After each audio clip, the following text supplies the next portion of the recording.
ఆ పిల్లలు అసలు వాళ్ళ కళ్ళల్లో నీళ్లు కారిపోతా ఉన్నాయి, ఏడ్చేస్తున్నారు, దుఃఖాన్ని ఆపుకోలేకపోతున్నారు. పిల్లలు భయంతో వణికిపోతా ఉన్నారు.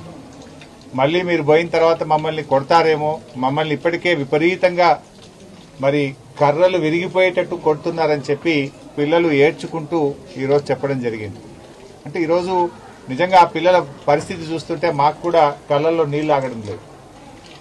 అన్నంలో పురుగులు వస్తూ ఉన్నాయి, పప్పులో పురుగులు వస్తూ ఉన్నాయి, సాంబార్ నీళ్లు లాగా ఉన్నది.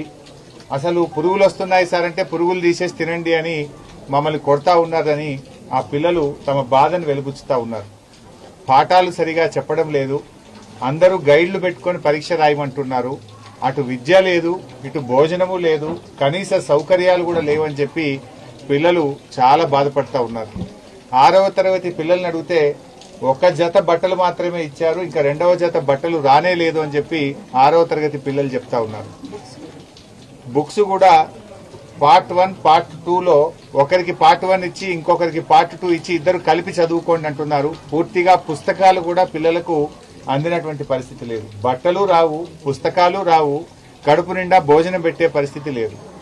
ఇలా గతంలో కేసీఆర్ గారు సన్న బియ్యంతో కడుపు నిండా అన్నం పెడితే ఇలా గొడ్డు కారం పెడుతున్నారు. మీరు ప్రతిరోజు కోడిగుడ్డు ఇచ్చే మెనూను పెడితే వారంకు 2 రోజులు మాత్రమే కోడిగుడ్లు ఇస్తున్నారు. అది కూడా ఆ కోడిగుడ్డు కూడా నీళ్లు వాసన వస్తుంది, మేము తినలేకపోతున్నాము అని చెప్పి పిల్లలు చాలా బాధపడుతున్నటువంటి పరిస్థితి ఉంది.